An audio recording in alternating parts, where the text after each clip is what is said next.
Então vamos lá, eu trouxe aqui a aula de prospecção para venda, mais uma planilha para ajudar nessa prospecção e as tarefas, tá bom? Então, o que é a prospecção, né? É uma busca ativa de clientes e ela é diferente de esperar os clientes, né? No atendimento ali, no balcão de uma loja, porque não dá mais para só receber clientes na loja, né? A gente tem que ir atrás deles para bater as metas mesmo.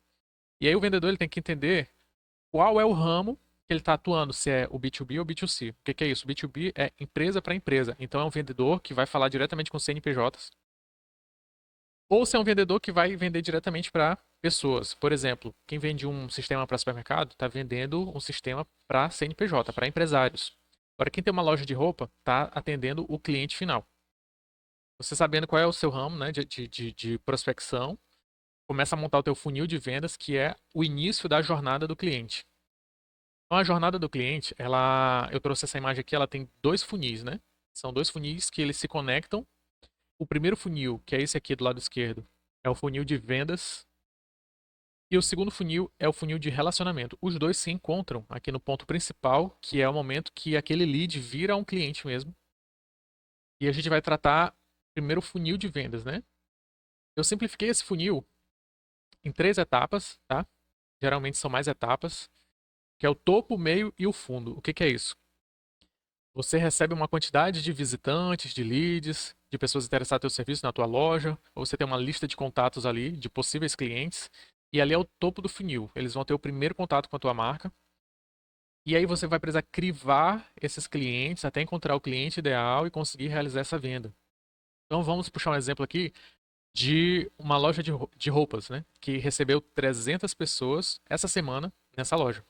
Dessas 300 pessoas, está misturado ali. Quem realmente pode comprar, quem foi só olhar, quem até gostou, mas não tem o poder aquisitivo para aquilo. E até pessoas que estão só interessadas em ver quais são as suas estratégias para poder replicar nos negócios deles, né?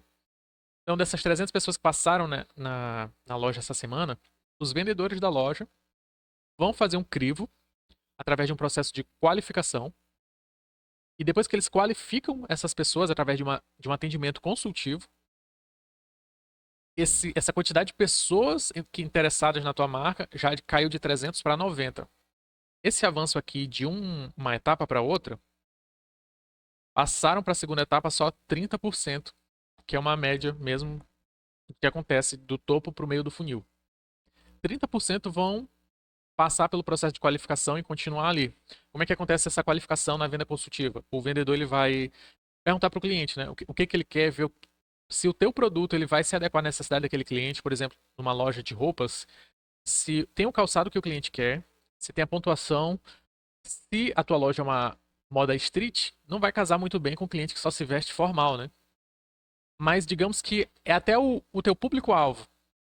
Mas será que tem a marca que o cliente espera? Será que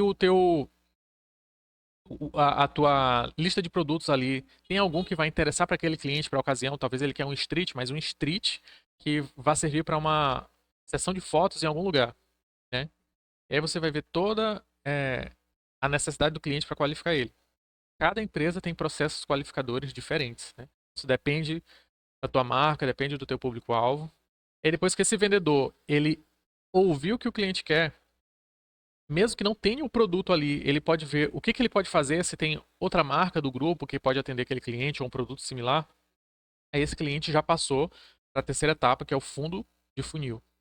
O fundo de funil é o cliente, é o possível cliente que já está preparado para pagar. Talvez essa venda não se realize por causa de um problema técnico na maquininha, por causa de que o vendedor falou alguma coisa que espantou o cliente, mas no mais, quando ele já está na terceira etapa, ele já está muito perto de virar um cliente da marca, né?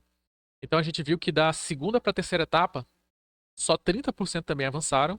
Então 27 pessoas das 300 estavam ali qualificadas para comprar, eram o cliente, era o público-alvo dali.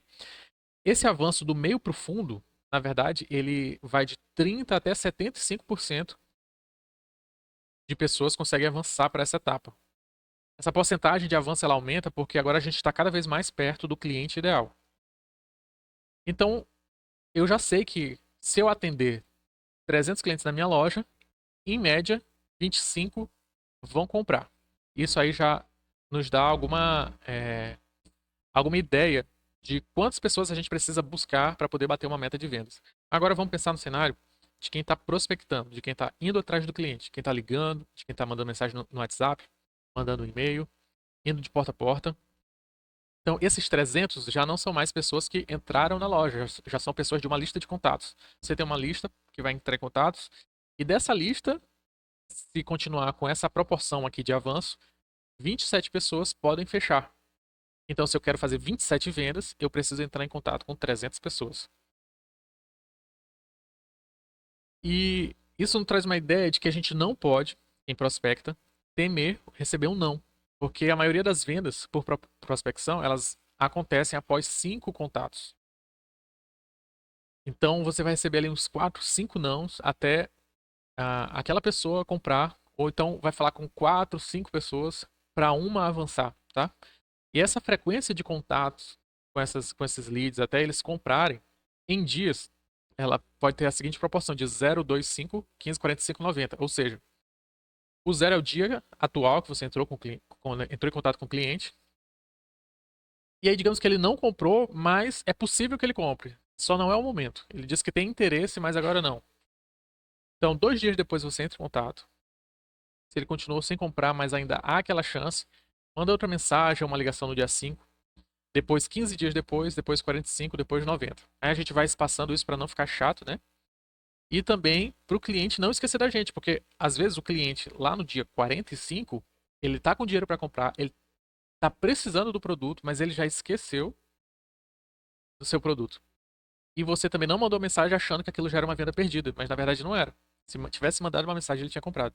Então, você também tem que estabelecer a frequência de contatos que valem a pena para manter aquela tentativa ou para descartar aquele lead, aquele interessado.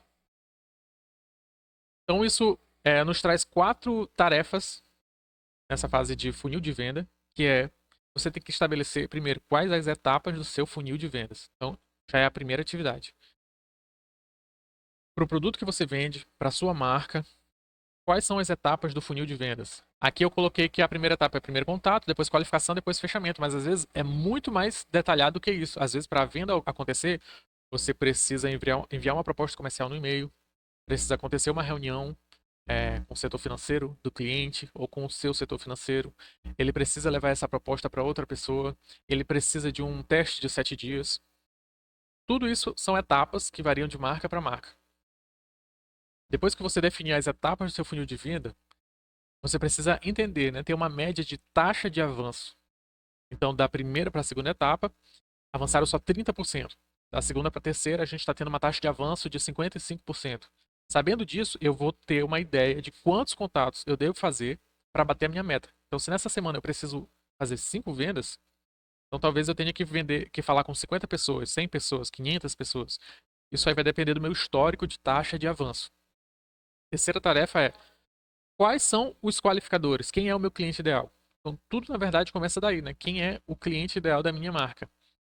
A gente não pode querer vender para todo mundo. Quanto mais específico no seu cliente, mais chance de vender. E sabendo seu cliente ideal, você vai saber quais são os qualificadores. Então, que tipo de pessoa é aquela? Se é solteiro, casado, se tem filhos, se trabalha. Qual é o ramo de trabalho dela? Qual é o poder aquisitivo? Qual é o tipo de pessoas que ela se relaciona? Os tipos de ambientes que ela vive? Quais são as necessidades dela? Tudo isso serve de qualificadores para o vendedor avançar aquela pessoa dentro do funil. E a quarta tarefa é saber quanto custa trazer um novo cliente. Então, às vezes, é feito só um levantamento de lucro em cima do custo do produto e do valor da venda. Então, se eu compro uma caneta por 20 e vendo a 50 reais, meu lucro foi 30 reais. Mas nem sempre, porque também tem um custo para trazer aquele cliente. Talvez você investir em anúncio na internet, em panfletagem, em outdoor, em treinamento de vendedores, em espaço físico. E tem como você fazer um cálculo e digamos que essa caneta que eu compro a 20 ainda tem mais 12 reais de custo de aquisição do cliente. E aí meu custo sobe para 32 reais. E aí meu lucro, em vez de 30 reais, cai para 18 reais. Então essas são as 4 tarefas dessa etapa de funil de vendas.